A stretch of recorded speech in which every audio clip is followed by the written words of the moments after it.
vez mergulhar. E graças a Deus, você está com fome da palavra, amém? Tá mesmo? Tá tranquilo? Churrasco com a mamãe foi bom? Tranquilo? Ai, pastor, foi maravilhoso. Que bom, glória a Deus. Deixa sua Bíblia aberta no livro que eu diria que todo cristão ama. Qual é o versículo mais amado pela igreja? Malaquias 3, verso de número 8. Abra Malaquias capítulo 3, versículo 8. Nós estamos numa série, você que está chegando hoje, essa série que estamos pregando alguns domingos é renovo na batalha. O ato de renovar na batalha é o momento de pausar, é o momento de você transicionar de ferramenta. Sabe, é um momento na batalha onde você para afiar as ferramentas. Renovo na batalha é sabedoria para lutar. A Bíblia vai dizer que com prudência se faz a guerra, com prudência se ganha a batalha. O que nos falta muitas vezes não são lutas, porque lutas nós temos, amém? Você não tem nenhuma? Vou dar uma para você então. Pastor, eu tenho poucas. Grandes líderes têm muitas guerras. Líderes são pessoas que se posicionam em meio a campos de batalha. E o renovo na batalha é um entendimento sobre várias áreas. E nós começamos a falar um pouco sobre finanças, e hoje vamos entrar um pouco.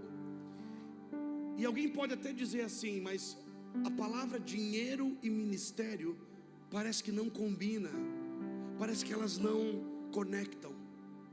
Talvez seja porque algumas pessoas têm um conceito sobre finanças errado. Por exemplo, na Bíblia, preste bem atenção, quero ser bem rápido você pegar, nós temos a Santa Ceia, então eu preciso da sua atenção, preste atenção. A Bíblia, ela nos traz a palavra, as Sagradas Escrituras, são mais de 2.000 versículos que falam sobre dinheiro.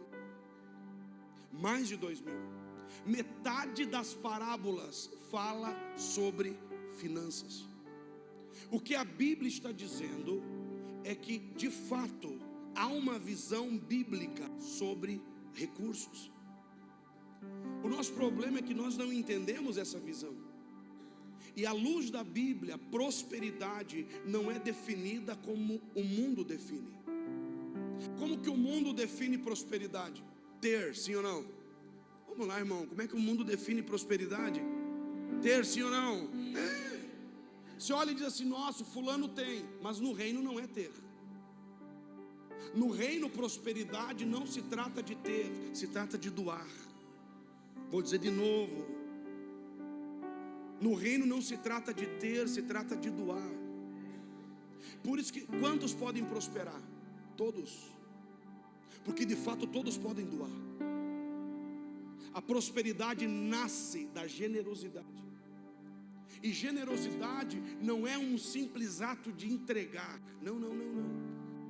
É ser um mordomo. O que é um mordomo? Você lembra do Batman? Você não lembra? Você não olha filme, né? Você é muito crente. Pena. O Batman tem, lembra lá o mordomo dele? Como é que era o nome do mordomo do Batman? Ah, o Alfred. Quem é o Alfred? O Alfred é uma figura profética. Paulo diz, nós somos dispenseiros. O que Paulo está dizendo? Nós somos mordomos das coisas de Deus. Aquilo que eu tenho, na verdade não tenho. Aquilo que diz que eu tenho, pastor, eu tenho isso, aquilo, não. Aquilo que está nas minhas mãos continua sendo de Deus. Hoje nós temos no Brasil mais de 80% da população endividada. Pessoas que vivem em um vale financeiro, porque não conhecem a palavra, não entendem as Sagradas Escrituras. Se o ato de entrega, o dar, me faz prosperar, pastor, por que eu não consigo dar? Porque o homem na queda, Gênesis 3, o homem vive pela sobrevivência. Você passou a viver para sobreviver. É a sobrevivência, é uma luta constante para sobreviver. Passou o mês, mais um mês. Agora, quando você vai para a palavra de Deus, a Bíblia nos traz um entendimento sobre finanças. Isso aqui é besteira, nós somos pobres, não está vendo? Essas experiências com o dinheiro vão gerando um modelo financeiro. E esse modelo financeiro vai gerando em nós uma estrutura. A educação financeira, um assunto que deveria ser tratado em casa, à luz da Bíblia, não é tratado. Aí nós passamos ao longo da vida, pessoas hoje lutando muito com essa área, batalhando e não entendendo o que está acontecendo. Vou dizer para você o que está acontecendo. O ambiente da sua casa pode estar vivendo dentro de você.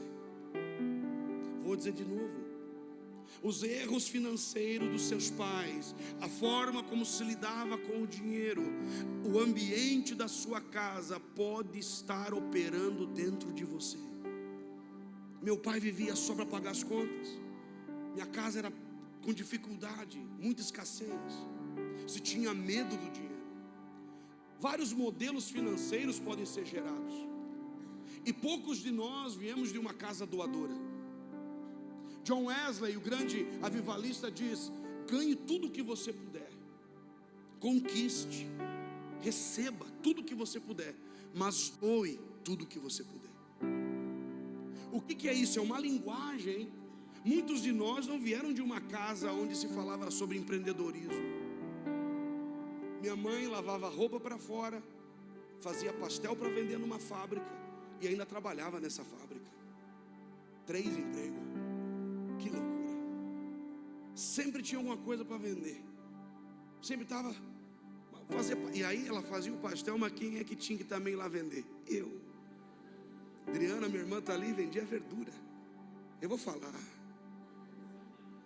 Empreendedora. Essa é a nossa casa. Empreendedora.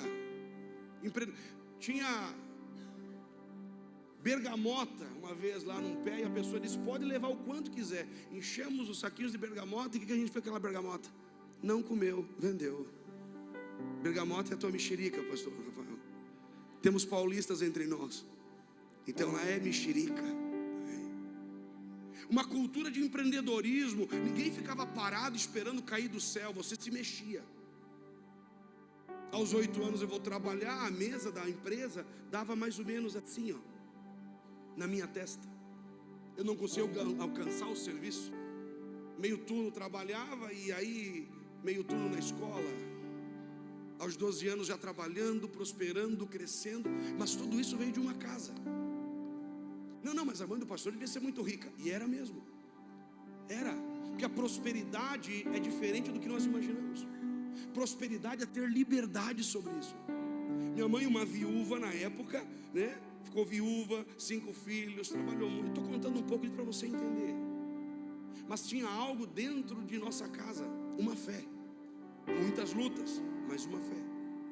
Mas nós não viemos muitas vezes de uma linguagem de empreendedorismo, de avanço. Às vezes nós temos sim o temor financeiro, o medo sobre o dinheiro. Diga assim comigo: 3 modelos financeiros. O primeiro, poderíamos falar de 100, mas o primeiro é aquele tipo de pessoa que guarda dinheiro. Você não guarda dinheiro por guardar.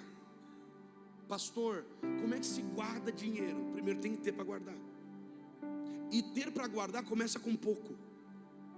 Agora, se eu resolvi guardar o que eu deveria doar, é que nem laranja estragada. Se eu retenho o que era para ser doado, aquilo que eu estou retendo estraga o que era para ser meu. Oi? Você está me ouvindo? Há coisas que preciso doar e há coisas que eu estou retendo. É o que vai dizer em Provérbios 11. Aquilo que o homem retém o faz empobrecer, mas aquele que dá generosamente o leva a enriquecer. Então ninguém, olhe bem, você não vai prosperar aumentando seus ganhos. Você vai prosperar aumentando sua humildade. Você está me ouvindo? Humildade é pobreza? Oi? Nunca. Humildade é a correta revelação de quem eu sou. E há coisas que eu não preciso. Há coisas que são uma moda e uma cultura consumista que me manda ter. Coisas que na verdade eu não preciso. Coisas que eu acho que eu preciso ter para impressionar pessoas. Você não vai guardar ganhando mais. Você vai guardar sendo mais humilde, aprendendo a viver com menos do que você precisa. Você vai aprender a administrar no pouco. O administrador não nasce do muito, ele nasce do pouco. Até porque se no pouco ele não for fiel, a Bíblia diz: foste fiel no... vamos lá, fosse fiel no... Então onde é que nasce o administrador? Onde nasce o administrador? Mas tem uma coisa que ele fazia no pouco que ele continua fazendo no muito. Tem uma coisa que ele continua fazendo no muito: fiel. Você está me ouvindo? Não há como crescer sem essa fidelidade. O que guarda dinheiro, ele guarda dinheiro porque encontrou um equilíbrio nas coisas. Ele não está perseguindo ou insistindo em ser alguém para agradar os outros. Ele não está guardando por guardar. Ele não está engessando suas finanças, mas ele está entendendo: há um tempo e eu preciso reservar recursos. Recursos esses que vão estar ali à disposição para investir, para avançar. Então há pessoas que não conseguem fazer isso, porque você só vai guardar gastando menos. A vida que Deus dá, Ele sustenta. E a pessoa, olha bem, avalia se o padrão de vida que você tem, ele é realista. Há pessoas que vivem um padrão de vida, aquele padrão de vida de ilusão. É uma ilusão isso aí. Não podia comprar, mas comprou para impressionar o fulano. Ou então tenta acompanhar os outros. A capacidade de você guardar é o entendimento de administrar. Começa com pouco. Pastor, mas eu não consigo guardar nada. Pouco. Inicia-se com pouco, começa-se com pouco, e daquele pouco você vai chegar no muito. Há um segundo modelo, que é aqueles que acham que não sabem guardar. Você conhece gente que diz assim: eu sou ruim com dinheiro? Conhece gente assim? Coisa que conhece alguém: eu sou ruim com dinheiro. Eu vejo várias pessoas: cara, eu sou ruim com dinheiro. Não sei, eu não consigo lidar com dinheiro, eu sou ruim com dinheiro.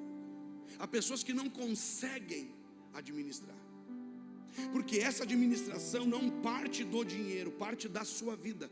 Se a minha vida for uma bagunça, as finanças vão ser tocadas pela bagunça do lado de dentro. De dentro para fora, eu passo a tocar aquilo que chega nas minhas mãos. Há pessoas que têm medo do dinheiro. Quando recebe, ela tem medo, ela acha que administrar é pagar conta. Administrar não é pagar conta. Capacidade administrativa, biblicamente falando, nasce de você dar um destino para o recurso. O recurso que não tem destino, não tem porque está na tua mão. Aí você diz: Deus, me dê mais dinheiro. Não devia ser essa a oração. A oração devia ser: Senhor, eu quero doar mais. Eu quero ter para poder doar mais. Fazer planos de ser mais generoso. Então há pessoas que não conseguem lidar com o dinheiro. E tem aqueles que dizem assim: não é necessário guardar. Já viu gente assim? Jesus está voltando, vamos deixar tudo aqui mesmo. Vamos viver a vida doidado. Os crentes. Não fez provisão nenhuma. Não fez nada, não administrou, não cuidou. Pelo contrário, dormia enquanto deveria trabalhar. Que o trabalho está envolvido na prosperidade. Deus não trabalha por você, Ele trabalha em você e abençoa você para trabalhar. Então quando Deus quer me abençoar, o que Ele me dá mesmo? Oi? A primeira coisa que Ele deu para Adão, o que Ele entregou para Adão? Um trabalho. E aí então Ele diz: vamos lá, você tem que ter uma ajudadora. Quando Ele traz Eva, Ele tira Eva de dentro de Adão. Quem dá à luz à mulher? O homem administrador. Então agora a mulher nasce, Eva está com ele. E a prosperidade, ela é gerada dentro de um ambiente. A sua casa tem que ser uma incubadora financeira. Vou dizer de novo: a sua casa tem que ser um ambiente próspero. E a prosperidade nasce de uma linguagem. Você está aqui? A pobreza é marcada por uma coisa. Diga assim: a mentalidade da pobreza é marcada pela falta de gratidão. A falta de gratidão faz com que a pobreza opere na sua vida. Há pessoas que tinham nada, agora tem alguma coisinha, mas não conseguem agradecer. Elas não conseguem estar num ambiente como esse dizendo: obrigado, Jesus. Não, tinha que ter sido melhor. Não, eu quero mais. A falta da gratidão. Essa mentalidade de pobreza, ela vive ingrata, não agradece, acha que na verdade foi a sua força, foi a sua capacidade. E essa pessoa que diz que não precisa guardar, vive uma vida sempre escrava. Por quê? A prosperidade à luz da Bíblia se trata de ter liberdade, diga assim, mais liberdade, para fazer o que se quer, na hora que se quer. Oh, coisa bem boa, é ser livre. Aí a pessoa trabalha, mas ela é escrava do trabalho. Ela até produz, mas ela é escrava do que produz. Quantas pessoas você conhece que trabalharam a vida inteira, quando chegou numa fase daquele momento chamado aposentadoria, ele está doente e não pode desfrutar? Eu conheço milhares. Nem puderam desfrutar do que um dia juntaram. Que loucura. Pastor, mas como é que se faz? Diga assim comigo: trabalhar e desfrutar. Essa é a ideia.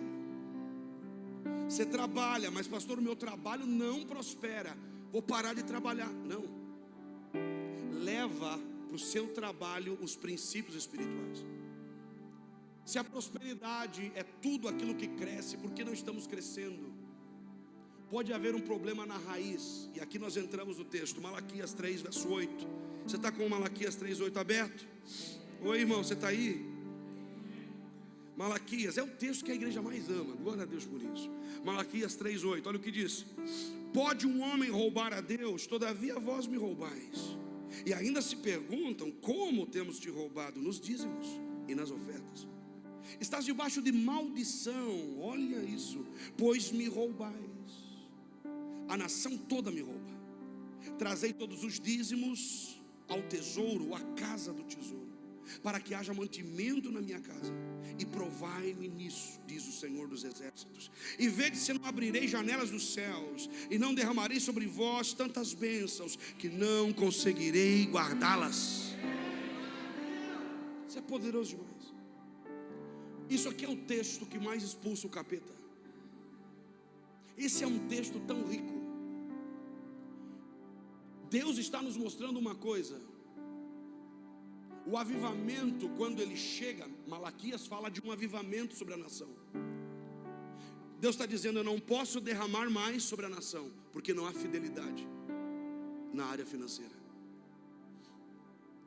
Ainda me perguntam no que me roubais, porque roubar é ficar com aquilo que não é meu.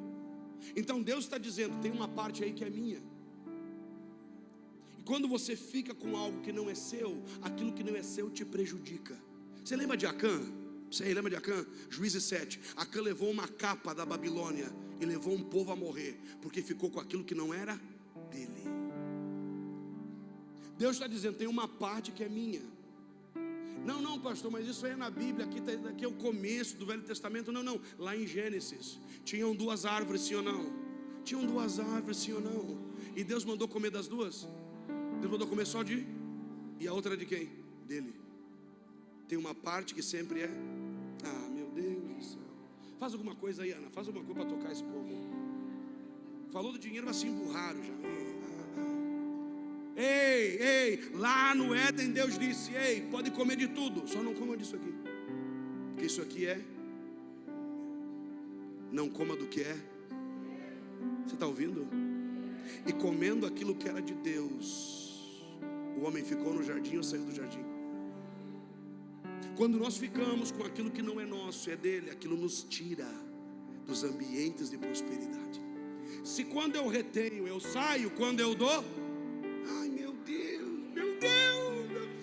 Então para mim entrar é só doar. Cada vez que eu pego, me dá um envelope para mim, me dá um envelope. Cada vez que eu tenho meu envelope de dízimo e oferta, aí eu venho aqui na frente. Você não vem aqui na frente. Fisicamente é o que você enxerga, mas no mundo espiritual você está entrando num lugar chamado Éden, que significa lugar de delícias, lugar que o Criador pisa, provê, um ecossistema de provisão diária. E você acha que o diabo quer isso para você? Então Malaquias começa a dizer, você está aí, irmão? para produzir a raiz financeira, tem que perder a maldição. Dizimar quebra uma maldição. O que é maldição?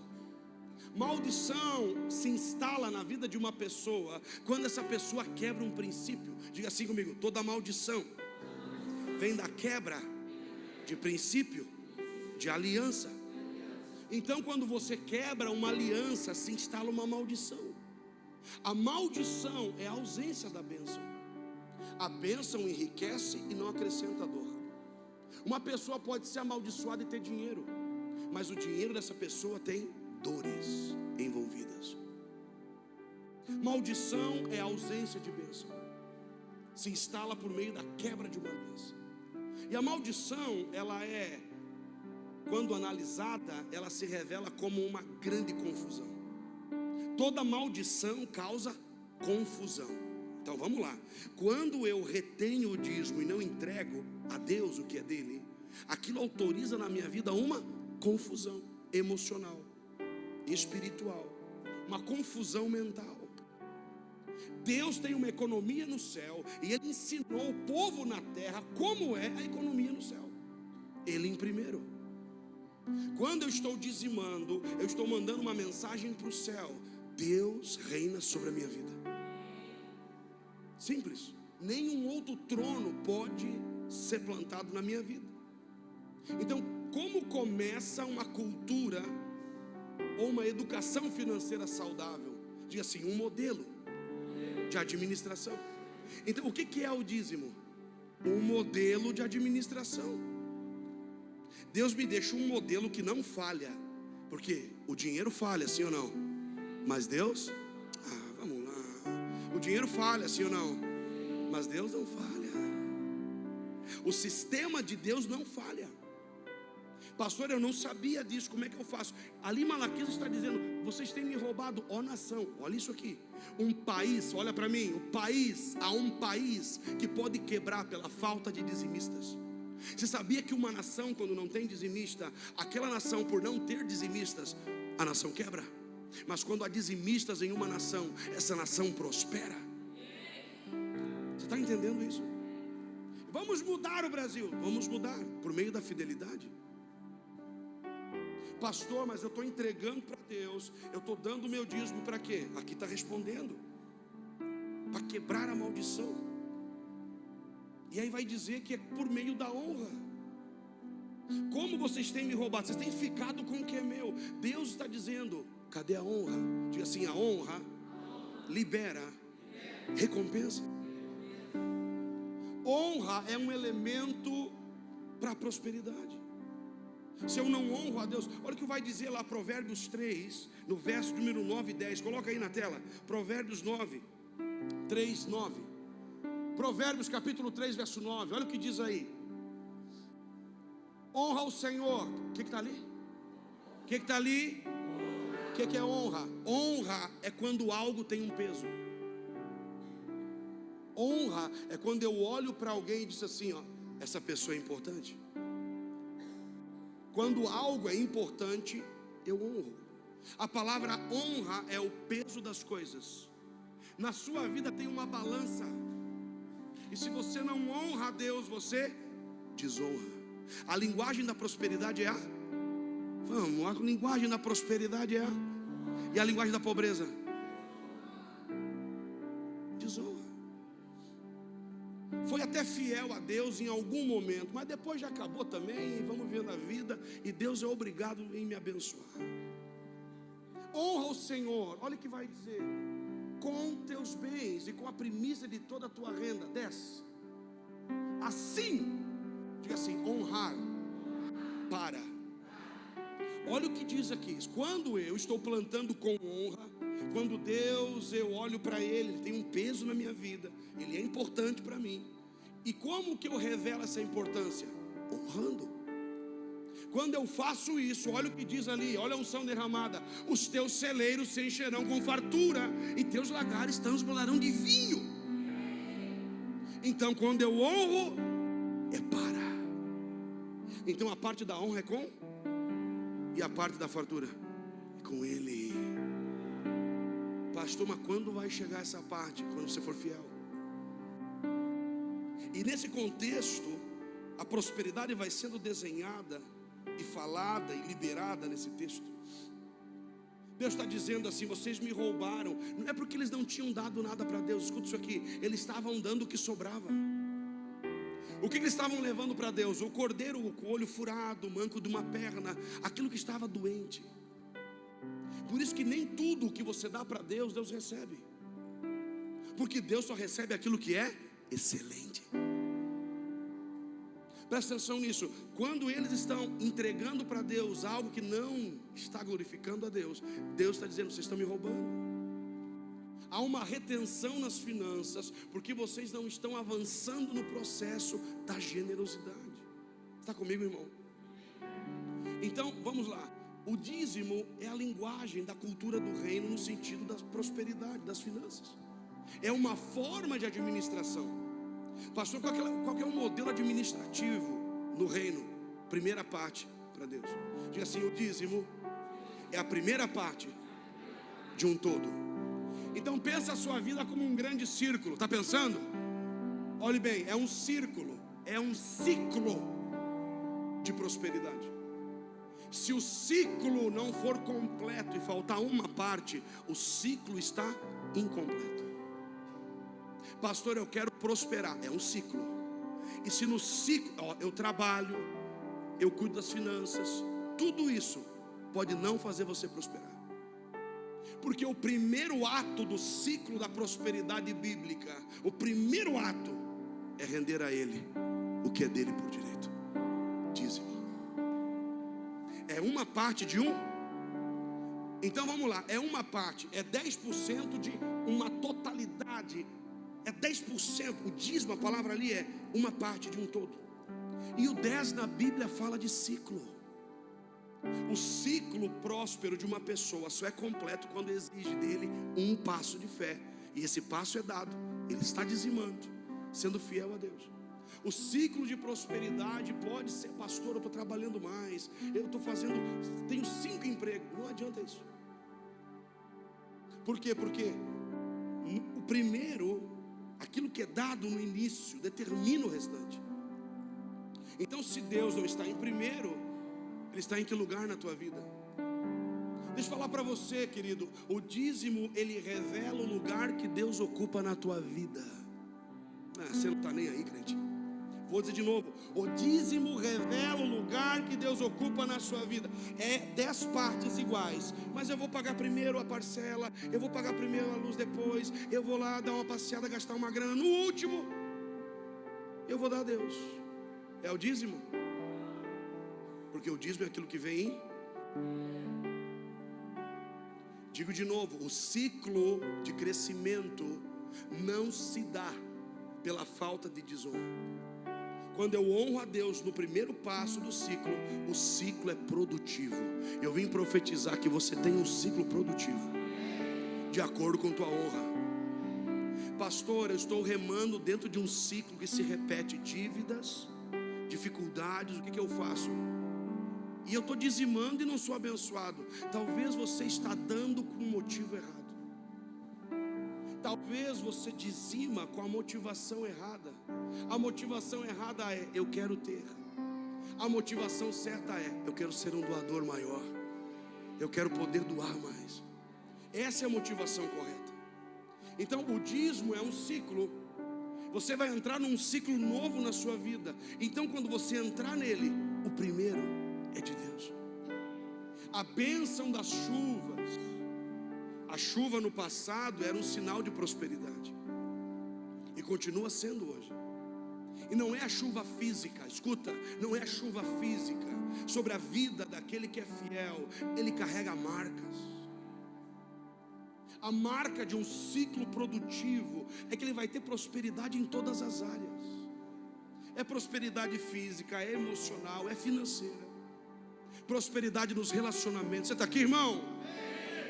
A prosperidade deixa marcas, mas a pobreza também. E muitos de nós foram marcados pelas marcas da pobreza. E aí Deus vai continuar dizendo, é o que muita gente diz: para onde vai o dízimo? Já viu gente assim? Eu não dizimo, porque eu não sei para onde vai.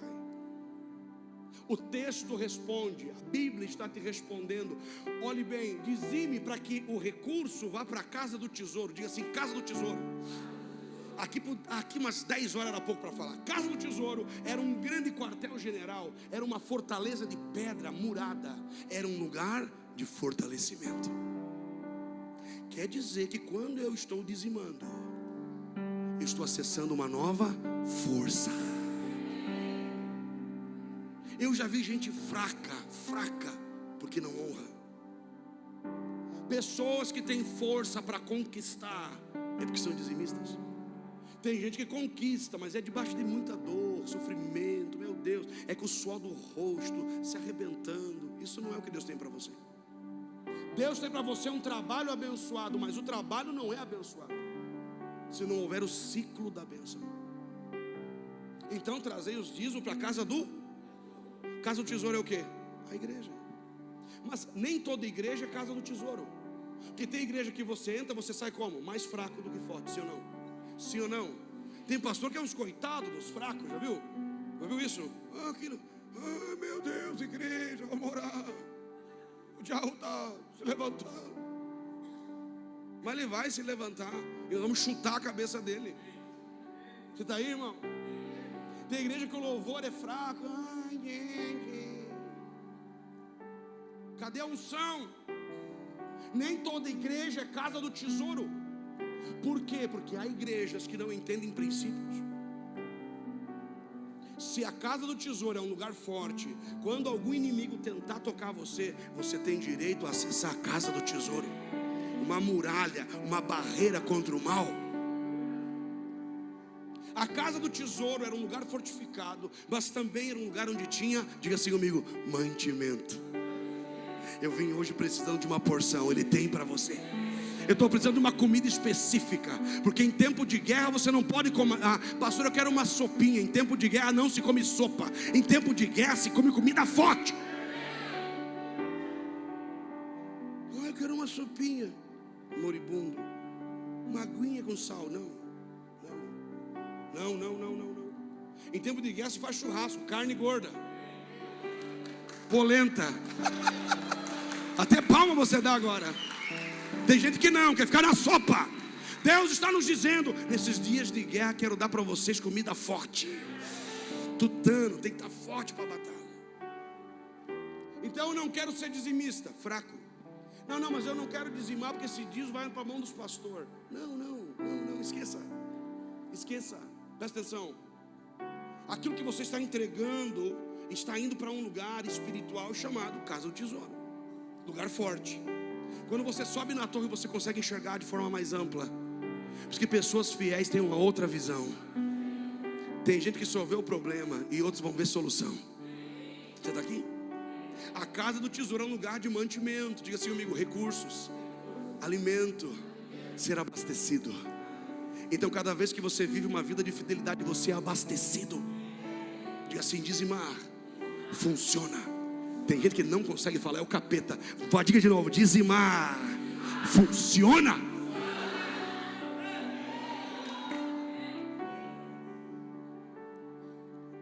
Primeiro salário, 8 anos de idade, minha mãe chega com as moedas e diz aqui, isso aqui é o teu dízimo. Ela administrava, construindo uma casa. Tinha sobrado para mim, era um monte de dinheiro. Eu pensei, vai sobrar os caraminguá agora, estou rico. Ela disse, não vai sobrar para ti, mas vai sobrar o de Deus tem que dar. Mamãe, como é que é esse negócio? Deus fica com tudo? Sim. E eu? Nunca vai te faltar nada. Dizimar funciona. Garanto para você. Dizimar funciona. E aí eu não acredito, o problema é seu. Ai, mas por que o pastor está falando isso hoje? Há igrejas que não fala de dinheiro, senão o povo vai embora. Ai, meu irmão, eu estou atrás de geradores de riqueza. Eu estou atrás de gente que tem a mentalidade transformada. Porque há uma generosidade falsa. É quando eu dou por interesse. É quando eu dou para tocar uma trombeta e diga, olha, diga que eu dei. Não. Generosidade no reino são atos simples, com propósito eterno. Aquilo que a mão esquerda faz, a direita não precisa saber. E é isso, é entrega. Antigamente tinha uma lista que era lida. Você era desse tempo? o caderno, lembra desse livro na igreja? Você lembra? Quando li o meu nome lá, eu era adolescente e dizimava, me dava uma raiva, porque o dinheiro era outro na época, então estava lá R$2,93. Eu dizimava de moeda, mas eu dizimava. E daí lá um dia li o meu nome, eu ficava bravo. Digo, Deus, isso aqui vai mudar na minha vida. Se eu pudesse roubar aquele livro da igreja, eu vou abrir para você o meu coração. Porque antigamente era um livro. Pastor, mas hoje como é que o senhor sabe quem dizima e quem não dizima? Pelos frutos. Pelos frutos se conhece a árvore. Pela força. Está vindo um problema. O cara diz, mas que problema nada. Lá atrás tem uma possibilidade grande. A casa do tesouro é uma casa onde você está alimentado. Pastor, eu estou passando uma escassez, uma dificuldade. Experimenta ser fiel. Esse alimento é espiritual. É um maná. É a revelação de Deus para você. Mas a casa do tesouro também tinha armas. Diga assim, um lugar fortificado, onde há mantimento e onde há armas. Na casa do tesouro tinha um quartel-general, um arsenal bélico gigantesco. E as estações mudam e mudam as armas. Tem arma longa, arma curta, arma de longo alcance. Então você ia na casa do tesouro, levava sua ferramenta velha, pegava uma nova e se ia para a batalha de novo com a certeza de vitória. O cara chega aqui, está no meio da guerra, para onde é que eu vou? Peraí. Honro, sou fiel, acesso às armas de Deus, acesso às ferramentas espirituais. Há pessoas indo para colher sem ferramenta. Há uma colheita, mas para colher tem que ter ferramenta. Tem que ter ferramenta. Pastor, eu quero, crescer, prosperar. Como é que eu consigo? Não tem outro caminho, a não ser o ato de primeiramente começar com fidelidade. E aí Deus vai dizer, há um crescimento que você não gera, mas a sua obediência acessa. E aí Ele diz, abrirei janela dos céus. Você não vai vendo, mas você vai andando na obediência. Olha para mim. Você vai andando na obediência, Ele abre a janela. E tudo te favorece. Tudo te favorece. Você pisa num lugar, vem para você. Você chega lá, a porta está escancarada. Você entra num ambiente, alguém diz, é para você isso ali. Nós estávamos esperando alguém como você chegar. Você chegou. Que pensam que você chegou. Janela dos céus é um crescimento, é uma expansão que só a obediência gera. Pastor, está trancado as coisas da terra. Olha para mim, para de conversar com os outros, olha para mim. Presta atenção. As coisas trancam na terra porque as janelas estão fechadas. Se a honra abre janela, a desonra faz o quê? Fala para mim, se a honra abre janela, a desonra faz o quê? Não fique com as janelas dos céus abertas. 2025, lembra? Já falamos isso, uma palavra profética. O número 5 aponta para a letra rei. A letra rei é uma janela. Ele vai dizer para você, é o dia perfeito que Deus está criando. Em um tempo de trevas, há uma batalha econômica. Há um apocalipse, ele é financeiro. E há pessoas que não estão prontas para isso. Eles não têm acesso à casa do tesouro. Estão sem alimento espiritual. Come qualquer doutrina, qualquer palavra por aí. Mas há pessoas que são leais. Diga assim comigo, uma vida debaixo do favor de Deus. Eu profetizo isso sobre você, uma vida debaixo do favor de Deus. Diga assim comigo, dizimar quebra maldições. E aí Deus diz o que? Provai-me nisso. O único texto na Bíblia que Deus vai me dizer assim, prova. O que é provai-me? Experimente. Tem algumas coisas que quase nenhuma pessoa experimenta. Há coisas na igreja que ninguém experimenta. A favor, há milagres. E Deus está dizendo o seguinte, seja fiel. Seja fiel, experimente algo. Experimentar é ter uma experiência nova. Deus está dizendo, esqueça o que você viveu sobre o dinheiro. Esqueça que seu pai foi um quebrado. Esqueça que você passou fome. Esqueça da velha casa. Eu tenho uma nova experiência para dar para você. Agora, tem como alguém saber se a comida é boa sem provar? Tem. Oi, como é que se faz para saber se é bom? Experimenta. Você tem que experimentar a fidelidade. Pastor, mas eu vou dar assim, ó, 1 mês sim, 2 não. O ciclo tem que ser completo.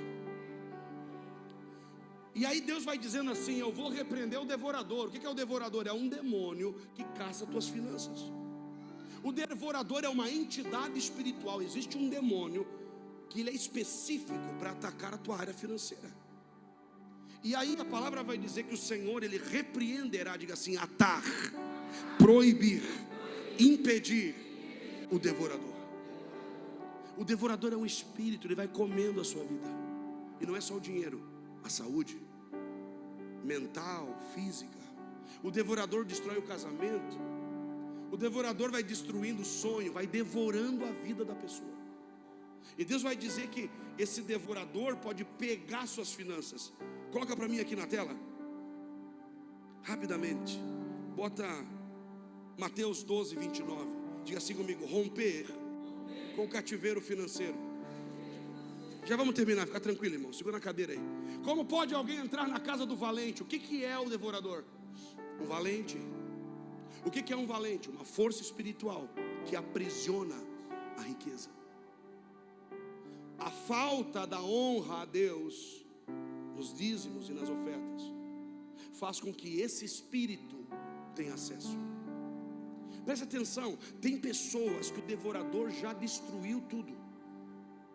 E quanto mais tempo ele fica entronizado na vida de uma pessoa, mais ele vai destruindo. Às vezes destruiu o pai, está destruindo o filho. Há o devorador que fica sobre famílias e ele fica sobre longas gerações. Desde o avô, do bisavô, ele está destruindo. O cativeiro financeiro é quando o meu recurso está retido. E olha o que vai dizer: alguém pode entrar na casa do valente e roubar-lhe os bens, sem que primeiro o amarre. O que é ato devorador? A honra. A honra faz o mal parar. A honra faz o devorador se afastar da minha vida. Ele pode tocar e roubar, quando chega perto de você diz: ih, aqui não dá para tocar.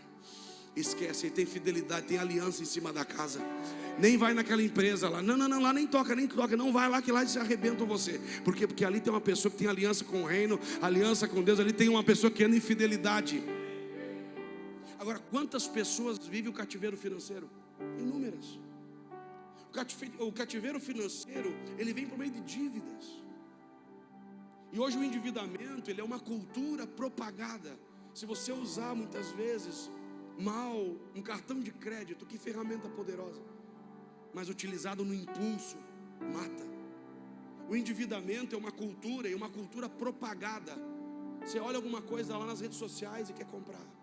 Sai um novo celular, sai não sei o que. Há uma cultura de consumismo e de endividamento. E essa força começa a atacar. O cativeiro financeiro é o acesso do devorador. Agora, quando eu ando debaixo da janela, não tem devorador para me tocar. E eu vim dizer para você: todo devorador é repreendido da sua vida. Você está aí? Então Deus repreende essa força. Ele quebra. Diga assim comigo: quando eu estou dizimando, eu estou representando minhas futuras gerações. Isso é bênção. Coloca para nós rapidamente aí Hebreus 7:9. Quando existe um dizimista numa família, aquele dizimista abriu uma janela. Mas não havendo nenhum dizimista, a janela fica fechada. Filhos pobres, neto pobre, passa gerações na pobreza. O cativeiro financeiro é aquilo que o Egito fez. Colocou Israel para trabalhar como escravo. Quer dizer que tem gente que trabalha como? E quando o filho trabalha? Quando o filho trabalha, o prazer não é o salário, é a companhia do pai. Filho não trabalha por salário, filho trabalha por relacionamento. Olha o que diz o texto. A primeira aliança tinha ordenança. Botou ali Hebreus 9:7. 7:9, desculpa. 7:9. Rapidamente, olha o que diz aí. E por assim dizer, até Levi, que, olhe bem, recebe dízimos, pagou-os por meio de... Mas vamos lá, o que aqui está falando? Gênesis 14, verso 18. Para aqueles que dizem que dízimo é do Velho Testamento, irmão, não tinha testamento nenhum. Em Gênesis 14, 18, Abraão está levando o dízimo. Depois de uma guerra, ele encontra um sacerdote do Deus vivo e ele dá o dízimo de tudo. Depois de uma ciclo, ele entendeu. Depois de um ciclo de batalha virá uma nova, e eu quero entrar vitorioso na nova. Então eu termino com fidelidade, começo com fidelidade, termino com fidelidade, começo com fidelidade. Ah, meu Deus, que igreja animada ouvindo sobre dízimo. Isso é maturidade, sabia? Quando plantamos essa igreja, a primeira coisa que uma pessoa disse: você não vai dar certo lá, porque você fala muito sobre prosperidade. E eu fiquei com medo mesmo. Falei: Deus, e agora? Deus me disse: não, é lá que você tem que estar. Eu escondi muitos geradores de riqueza lá. Pastor, como assim? Levi, ele é bisneto de Abraão. O cara não estava nascido. E Abraão está indo levar o dízimo para Melquisedeque. É sacerdote. Então você dizima em qualquer lugar? Você é na casa do tesouro. Tem como pegar o dízimo e fracionar e dar um pouco ali, aqui? Aí eu vou dar um pouco lá na casa de recuperação, certo? O que tem na casa de recuperação? Viciado. E sobre a sua vida vai ter o quê? Viciado. Não, vou dar ali para o nosso querido amigo que mora na rua. Ele é um morador de rua. Eu vou dar o meu dízimo para ele. Não, então o morador de rua vai ser sua cobertura. Dízimo só é dado num lugar, na casa do tesouro. E tem que ter sacerdote para receber. Você está aqui, irmão? Não, mas o meu dízimo eu dou onde eu quero. Não é dízimo. Não, mas eu vou dar. Não. Dízimo você libera na casa que alimenta, na unção que está sobre você, aonde você se identifica. Olha o que Abraão faz. Ele não ficou com o dízimo, ele deu o dízimo para Melquisedeque, sacerdote do Deus vivo. E olhe bem, Levi não tinha nascido ainda. Levi não existia. Abraão está indo levar o dízimo, e diz que levou suas gerações nos lombos. Quem ia nascer já ia nascer próspero, que teve um homem que abriu o caminho por meio da honra. Eu vim dizer hoje a alguém aqui, alguém tem que pegar essa palavra. Quebre a maldição da pobreza na sua família. Quebre. O diabo está humilhando você aceitando uma vida às vezes tão, pequena, escassa. Não. Abraão está levando seus, olha bem, o bisneto não tinha nem nascido. Ele está levando sua família com ele. Estou dizimando. Quando eu vou dizimar, eu estou dizimando pelos filhos dos meus filhos. Se eu estou vivendo um nível, eles viverão ainda mais. Você está aqui, irmão? Diga assim comigo: gerações abençoadas, representadas por meio da honra. Glória a Deus por isso, amém?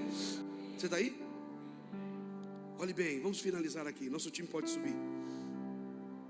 Pastor, mas eu já tive recurso e perdi. O que faltou? Sabedoria. A prosperidade cresce na medida que você cresce. Vou dizer de novo. Talvez o seu problema não seja recurso. Eu conheço gente que tem dons, habilidades. Eu conheço pessoas que são sábias e são pobres. Por quê?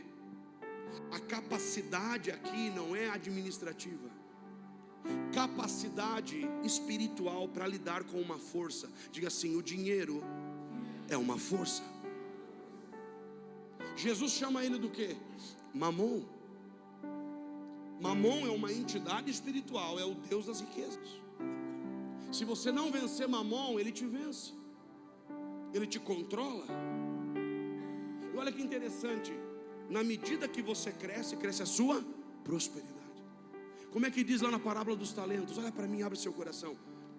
Mateus 25, verso 14, diz que ele deu a cada um segundo a sua capacidade.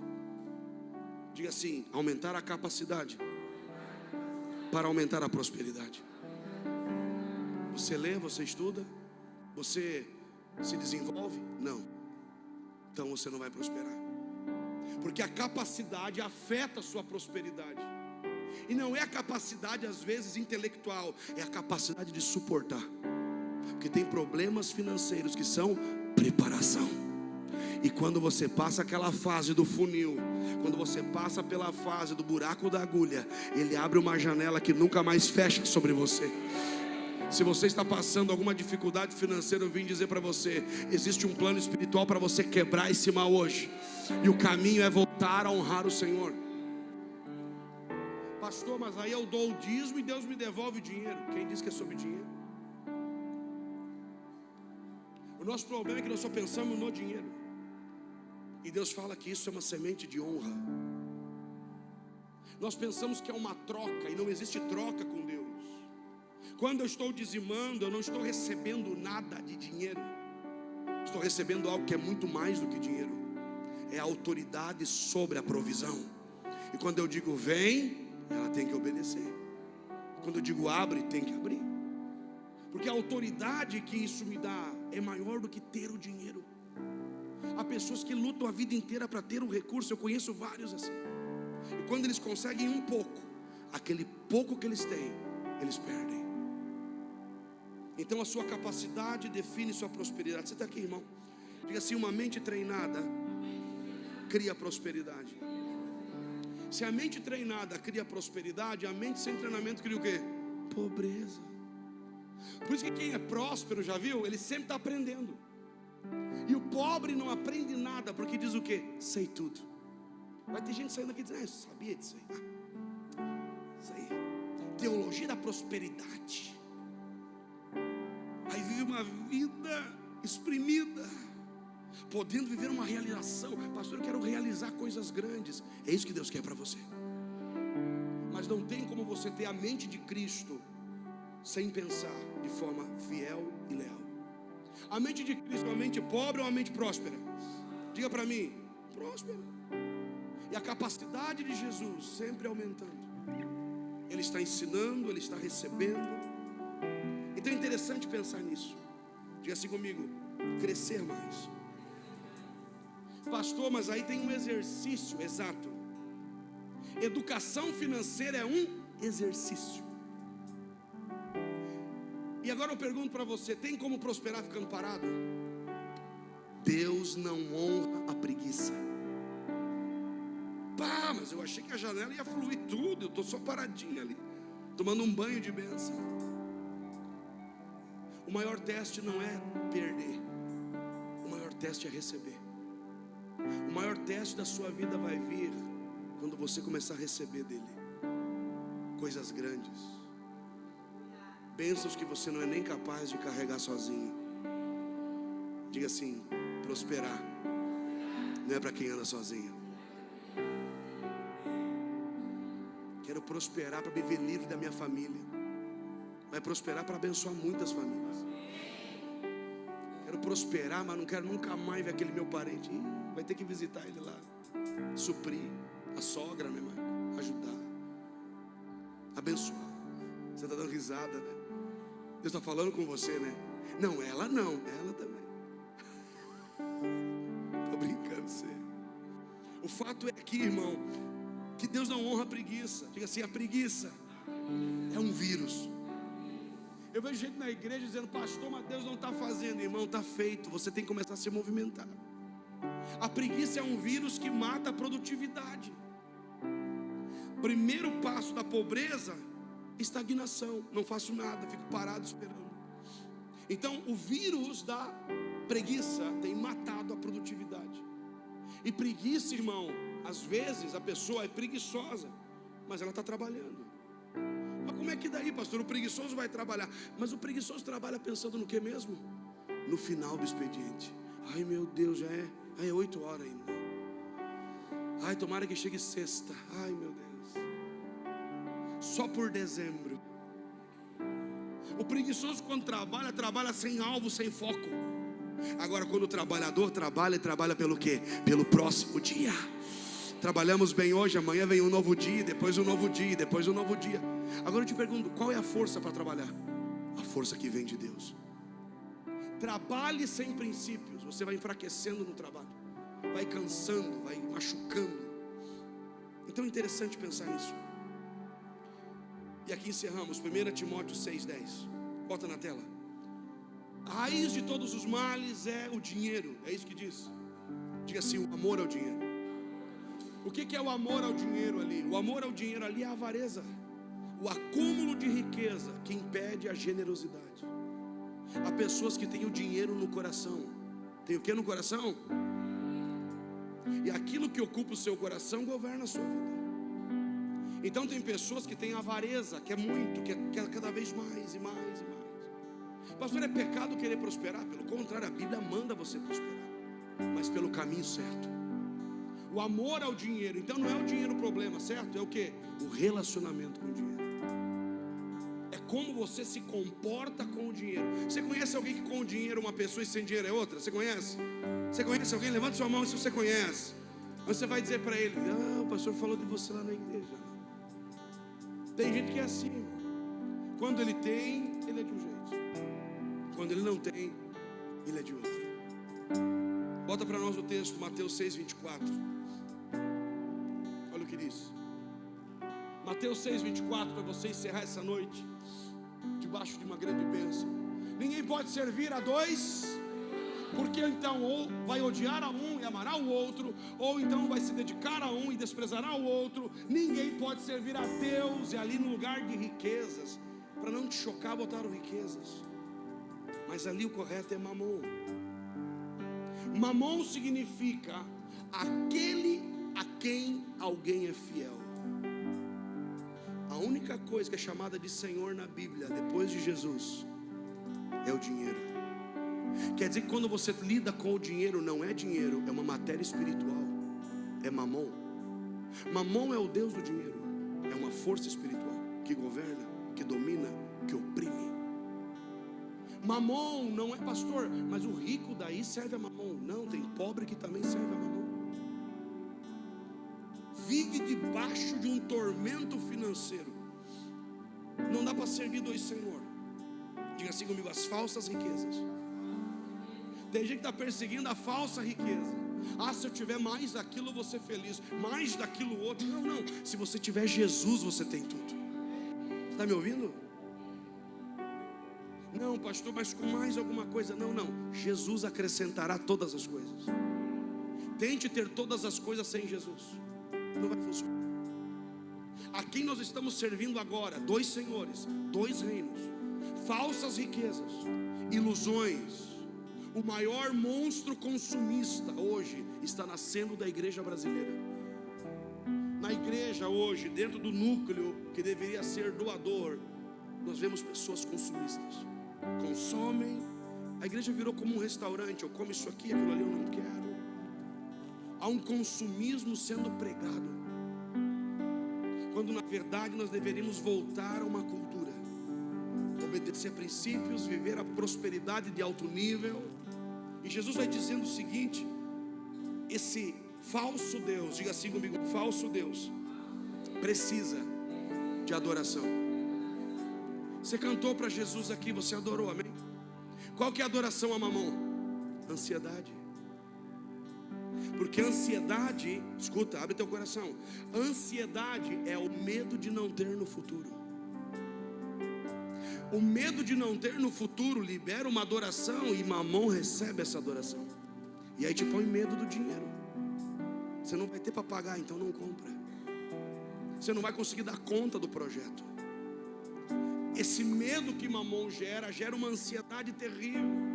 A pessoa até recebe algo, mas descontrola e perde. É algo interessante pensar. Pastor, mas eu estou servindo a Deus por amor. Isso é bom, porque nesses dias quem serve a Deus por dinheiro vai servir a Satanás por salários melhores. E tem gente servindo ao diabo por melhores salários. Há pessoas pregando por uma agenda, pregando por uma oferta, profetizando por pão. Mas há outras pessoas que definiram: sobre a minha vida só tem um Senhor. Pastor, mas a igreja tem que ser pobre que nem Jesus. Quem disse que Jesus era pobre? Não, mas a igreja espiritual é bem pobrezinha. Esses dias uma pessoa me disse: eu fui numa igreja tão pobre, nossa, tinha uma coisa assim tão triste lá. Mas claro, tinha pobreza. Uma igreja pobre não vai impactar o mundo. Uma igreja, pastor, mas a igreja tem que ser que nem Jesus. Mas não tem, irmão. Olha o que vai dizer a palavra do Senhor, 2 Coríntios 8:9. Jesus sendo rico. Vou dizer de novo: Jesus sendo. Não, fala, Jesus sendo. Aí vai terminar o texto dizendo: se fez pobre para enriquecer a todos. Meu Deus! Então ele não era pobre, nunca foi. Nunca foi. A gente acha que os reis magos levaram lá umas caixinhas, uns caraminguazinhos. Era muitos camelos com riqueza. E nunca lhe faltou a provisão, porque ele sempre estava na missão. Enquanto você estiver na missão que Deus te deu, a liberação da provisão vai ser constante na sua vida. Você está aqui, irmão? Diga assim comigo: não vamos ser uma igreja pobre. Levanta aí, irmão, vamos orar. Atos 4, 34. Tem que botar na tela. Atos 4, 34. Você está feliz, eu acho? Acredito que sim. Faz uma cara assim de quem vai estar prosperando, né? Porque até alegria é sinal de prosperidade. Olha o que diz lá o texto: pois não existia. Ah, meu Deus, isso aqui é sobre a igreja. Diga assim: é sobre nós. Fala, é sobre nós.